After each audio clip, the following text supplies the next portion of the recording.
अतुल और प्रिया की शादी को अभी 4 दिन भी नहीं हुए थे कि अपना इतना बड़ा जॉइंट ससुराल देखकर ही प्रिया के नखरे शुरू हो जाते हैं। आ गए आप। कब से आपका इंतजार कर रही थी। आखिर ऐसा भी क्या हो गया जो तुम मेरा इंतजार कर रही थी। मैं सोच रही थी कि हमारी शादी को 2 दिन हो गए। मैंने बहू के नाते अपनी पहली रसोई भी कर ली। अब हम हनीमून पर कब जाएंगे। और मैं चाहती हूँ हम दोनों जल्दी से कुछ दिन के लिए हनीमून पर जाए और वहां से आकर परिवार वालों से अलग हो जाए। अलग हो जाए? ये तुम क्या कह रही हो? तुम्हारा दिमाग ठीक तो है ना? तुमने ऐसी बात सोची भी कैसे? प्रिया जैसे ही अलग होने की बात करती है, अतुल प्रिया के ऊपर भड़क जाता है। अतुल की नाराजगी देखकर प्रिया भी अतुल से नाराज हो जाती है और अपने दिल की भड़ास निकालने लगती है। मेरा दिमाग ठिकाने पर ही है और मेरी बात कान खोलकर सुन लो। मैं रोज रोज इस घर में नौकरों की तरह काम नहीं कर सकती। मैं कोई नौकरानी नहीं हूँ जो 10 लोगों का खाना अकेली बनाऊं।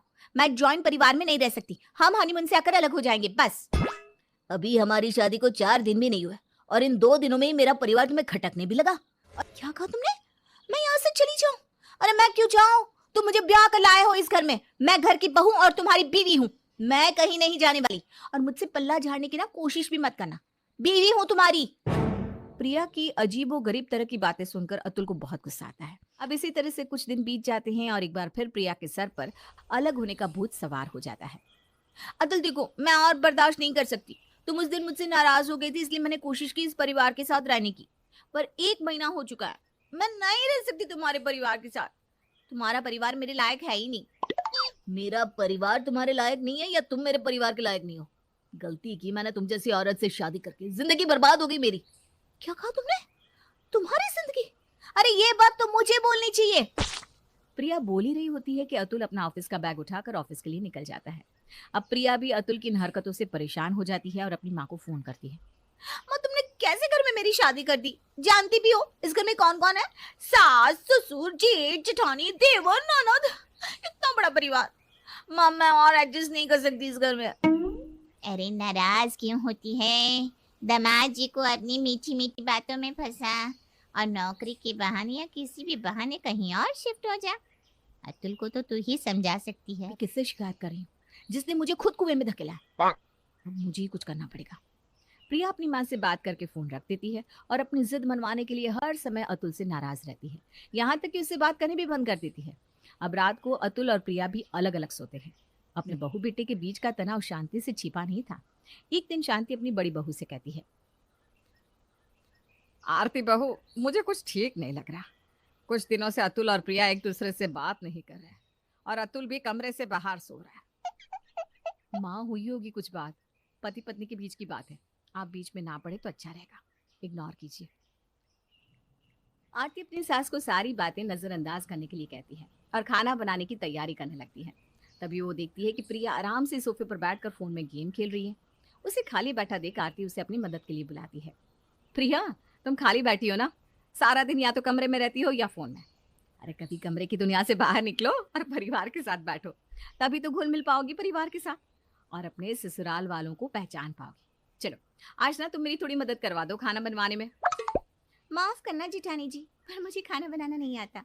माँ ने मुझे बस इतना ही खाना बनाना सिखाया था जिससे मैं अपनी पहली रसोई कर सकूं। इसलिए यू कैरी ऑन। प्रिया अपनी जेठानी को उल्टा जवाब देकर वहां से चली जाती है। बेचारी आरती और शांति तो बस देखते ही रह जाते हैं। इसी तरह प्रिया हमेशा घर वालों से उखड़ी उखड़ी रहती और किसी से सीधे मुंह बात भी नहीं करती। एक बार फिर प्रिया और अतुल के बीच में लड़ाई होती है और इस बार लड़ाई उनके कमरे से बाहर आकर परिवार वालों के सामने आ जाती है। देखो प्रिया, मैंने तुमसे 1000 बार कहा है इस बारे में मुझसे बात मत किया करो, क्योंकि जो तुम चाहती हो वो कभी नहीं होगा। क्यों ना करूं? जब जिम्मेदारी उठाने की हिम्मत नहीं थी तो क्यों करी मुझसे शादी? नहीं करनी चाहिए थी ना।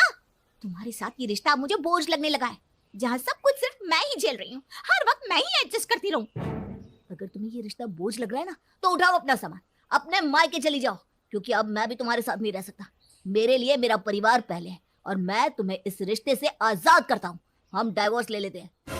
अतुल के मुंह से डिवोर्स की बात सुनकर शांति के पैरों तले जमीन खिसक जाती है।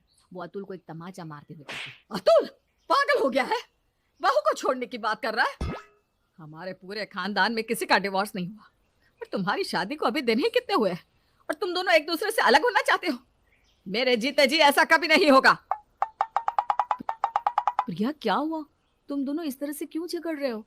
और ऐसी भी कौन सी बात हो गई कि तुम दोनों अलग होना चाहते हो? बहू तू अपने कमरे में जा, मैं अतुल को समझाती हूँ। अतुल बेटा, गुस्से में और जल्दबाजी में इतना बड़ा फैसला नहीं लेते। अगर बहू किसी चीज की जिद कर रही है तो तुझे उसे पूरा करना चाहिए। बहू का हक है कि वो अपने पति से नाराज हो, उससे गुस्सा हो, उसके सामने जिद करे। माँ, आप नहीं जानती कि प्रिया मुझसे क्या चाहती है, उसकी जिद क्या है। मैं उसकी सारी जिद पूरी करने को तैयार हूँ माँ, पर मैं अपने परिवार को छोड़ने के लिए तैयार नहीं हूँ। प्रिया मुझे आप लोगों से दूर करना चाहती है। क्या? प्रिया इतनी खतरनाक लड़की है? अरे 4 दिन नहीं हुए इस लड़की को घर में आए और हमारा घर तोड़ना चाहती है। माँ, माँ ये क्या हो रहा है? कैसी लड़की आ गई है इस घर में? दीदी आप तो चुप ही रहो, आप ही मेरे पति के कान भरती हो ना, तभी तो वो इस परिवार से अलग नहीं होना चाहते, और मैं इतने बड़े परिवार के साथ रह नहीं सकती। तुम सब शांत हो जाओ भगवान के लिए। इस घर की बड़ी मैं हूँ और मैं अभी जिंदा हूँ, इसलिए इस घर के फैसले भी मैं ही करूंगी। प्रिया बहू, तो हम सबसे अलग रहना चाहती है ना? ठीक है, जिसमें मेरी बहू की खुशी, मैं उसी में खुश हूँ। वैसे भी सारे बच्चे अपने माँ बाप के साथ नहीं रहते। तुम दोनों जहाँ रहना चाहते हो रहो, पर हमेशा खुश रहो। और अतुल बेटा, ये तेरी जिम्मेदारी है कि तू बहू को हमेशा खुश रखे। पर माँ, देख रही हो प्रिया, तुम अपनी जिस सास से नफरत कर रही हो, जिससे अलग होना चाहती हो, वो अब भी अपने बारे में ना सोचकर तुम्हारी खुशियों की परवाह कर रही है।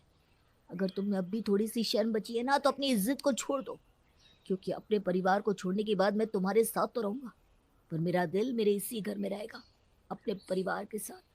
देखो प्रिया, मैं नहीं जानती कि तुम मेरे बारे में क्या सोचती हो, पर जब परिवार एक साथ रहता है तभी घर में खुशियाँ होती है। वो कहावत तो तुमने सुनी होगी, एकता में बल होता है। अतुल सामान पैक करने लगता है। अपनी सास की अच्छाई और उनकी बातें सुनकर प्रिया को अपनी गलती का एहसास होता है और उसे रियलाइज़ होता है कि उसे कितना अच्छा परिवार मिला है। इसके बाद प्रिया अपने घर वालों से माफ़ी मांगती है